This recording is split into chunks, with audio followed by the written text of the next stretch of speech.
Assalamualaikum warahmatullahi wabarakatuh. Halo Sobat Hits, kembali lagi pada program kesayangan kita yaitu Young Corner, tempat ngumpulnya Sobat Hits. Bersama aku Syakira Rita yang akan menemani Sobat Hits selama episode kali ini.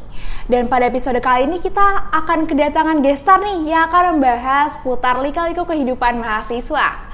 Oke, aku spill ya. Jadi gestar kita ini adalah konten kreator TikTok dan juga merupakan mahasiswa Universitas Islam Negeri Syarif Hidayatullah Jakarta. Langsung aja yuk kita sapa. Halo Bang Rian. Halo. Apa kabarnya nih Bang? Alhamdulillah sehat. Gimana kabar? Alhamdulillah sehat juga. Terus kesibukan lagi ngapain aja nih Bang? Sekarang lagi sibuk ngerjain skripsi aja sih sama freelance. Oke, ya. Skripsi sama freelance. Skripsinya aman? Alhamdulillah, nggak dicoret-coret lah. Alhamdulillah, semoga lancar terus ya Bang sampai akhir. Oke deh Sobat Hits, jadi di episode kali ini kita akan bermain games bersama Bang Rian. Untuk teknisnya itu nanti Bang Rian akan ngambil nomor yang ada di fishbowl ini. Oke. Dan kemudian nanti aku bacain pertanyaannya ya. Oke, boleh langsung dimulai Bang? Bisa kita mulai? Ini nggak ada yang ngegigit kan ya? Iya, nggak ada kok. Oke, yang pertama nomor 9. Oke, nomor 9. Oke, nah pertanyaan nomor 9 adalah apa sih yang Bang Rian tahu tentang sisi gelap kehidupan kampus yang bikin Bang Rian terheran-heran sampai sekarang? Sisi gelap kehidupan kampus ya? Gimana ya? Lebih ke ini sih menurutku. Gua agak kaget sih dengan sistem perpolitikan kampusnya sebenarnya. Sebenarnya menurut gue pribadi, perpolitikan dalam kampus itu nggak ada masalah. Tapi yang salah adalah ketika politik praktis ini dilegalkan, kemudian dinormalisasi lah seolah-olah ya ibaratnya kampus ini hampir mirip-mirip lah dengan bagaimana memperoleh kekuasaan di negara. Nah itulah yang salah ketika perpolitikan di kampus harusnya jadi ajang untuk bagaimana menghasilkan gagasan, menciptakan ide, kemudian mengumpulkan semua aspirasi, kemudian menciptakan wadah yang dimana mahasiswa benar-benar ditempa, berkembang di sana, dan terciptalah satu sistem yang grow bareng-bareng, tumbuh bareng-bareng, tapi bukan soal ya ngopi sana sini, kemudian di sana ada berjaining, negosiasi segala macam. Itu kan sebenarnya yang agak gelap sebenarnya, tapi ya udah jadi suatu sistem yang tidak bisa lepas dari sistem kampus kita. Ya di mana-mana pasti udah terjadi. Cuma kalau gue pribadi gue melihat ya gue agak kaget sih ketika datang dari daerah kemudian oh kok ternyata gini. Sebagai contoh, ketika gue masih mahasiswa itu langsung disambut sama senior-senior. Dek, masuk organisasi sini ini bla bla bla bla bla bla. Udah kayak pengen didoktrin lah, intinya kan didoktrin, masuk sini. Oke. Jadi Sobat Hits, kalau misalkan sisi gelap dari kampus menurut Bang Rian yaitu adanya politik kampus ya Bang, ya bener-bener yang praktis. Kayak, iya yang praktis. Jadi itu kayak bener-bener apa ya, kaget banget ya, apalagi notabene Bang Rian itu adalah mahasiswa rantau gitu kan Bang. Oke deh. Langsung aja nih kayak kita next ke pertanyaan berikutnya. Sekali lagi ya. Iya. Mana ini?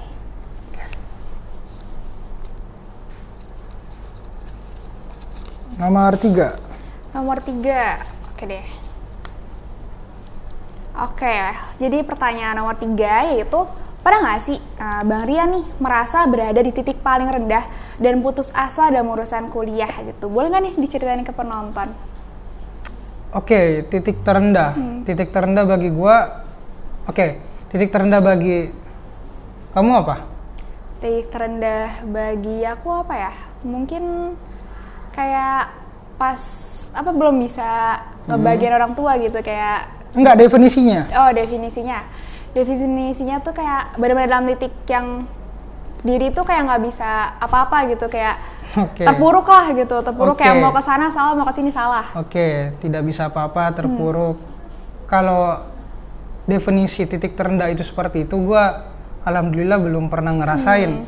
Karena bagi gua respon itu yang paling penting. Bagaimana kita memaknai sebuah peristiwa. Misalnya peristiwa yang membuat kita jadi merasa ini titik terendah, itu kan yang menentukan sebenarnya pikiran kita. Bahwasanya kita memaknai sebuah peristiwa ini benar-benar separah itukah?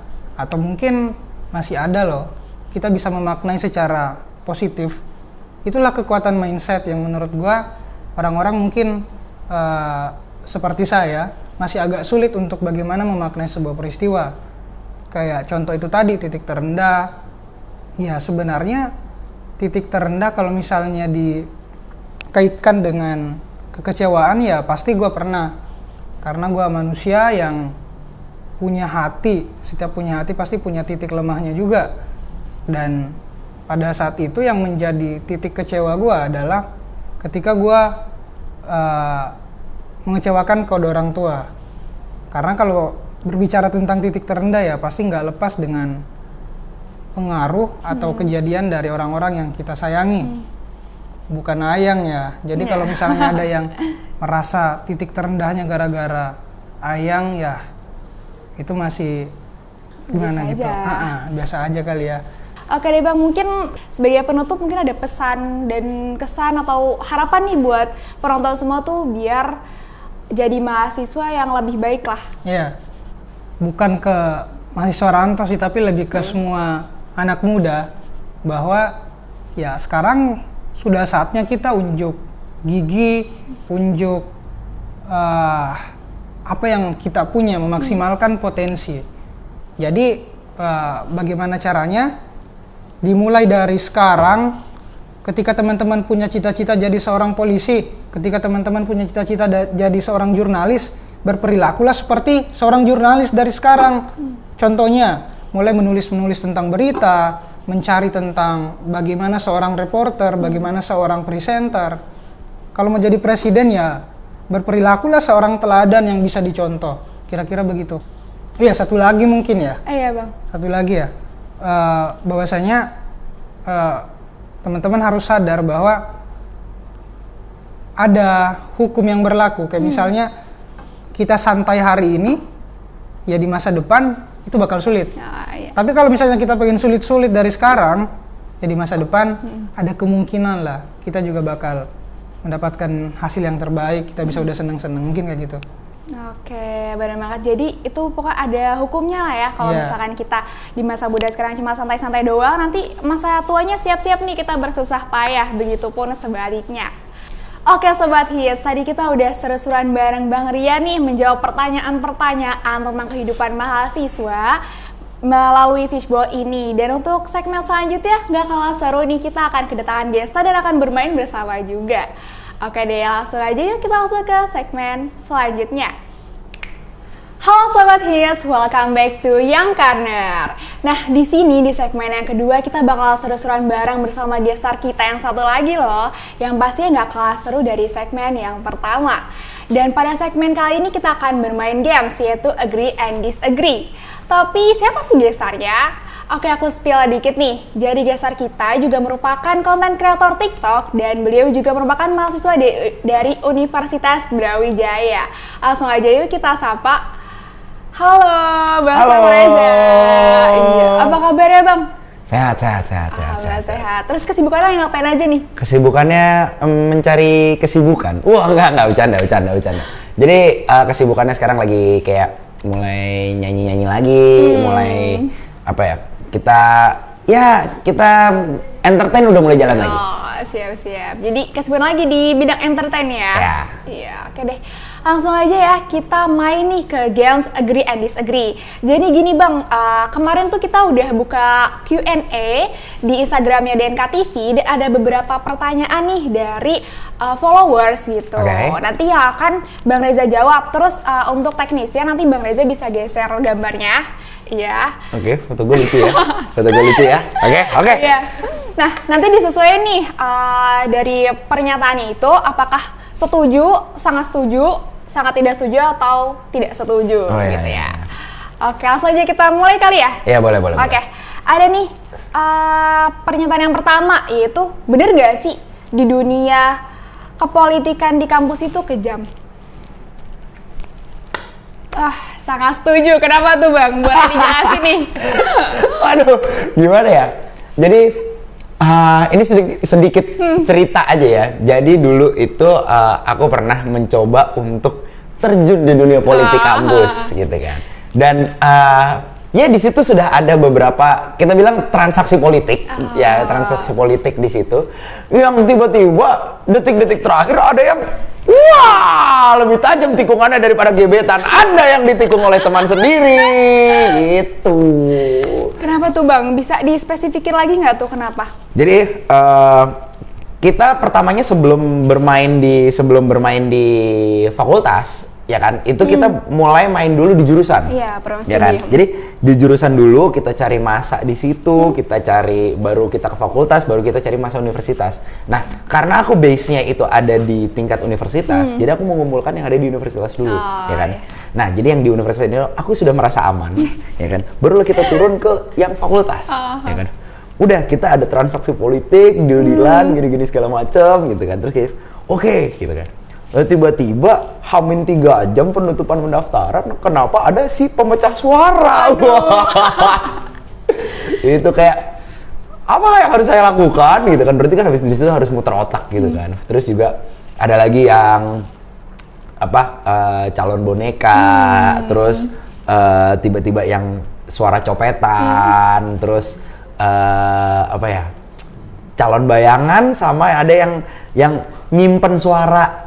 Itu yang sebenarnya jadi dari satu tempat yang sama, tapi kok ada yang simpen suara buat dirinya sendiri gitu, yang kayak gitu-gitu. Itu kenapa dibilang politik tuh bukan kejam sih, lebih ke tricky. Oh, lebih ke tricky ya, Sobat Hits. Jadi kalau misalnya katanya Bang Reza nih, politik itu nggak kejam, tapi lebih ke tricky gitu. Iya, kayak misalnya, kalau misalnya banyak kan ada yang bilang kalau misalnya Panji pernah bilang kalau misalnya kita masuk politik itu, kita sama aja kayak masuk ke tempat pembuangan gitu. Jadi harus siap kotor. Cuma siapa yang mau paling kotor di situ gitu.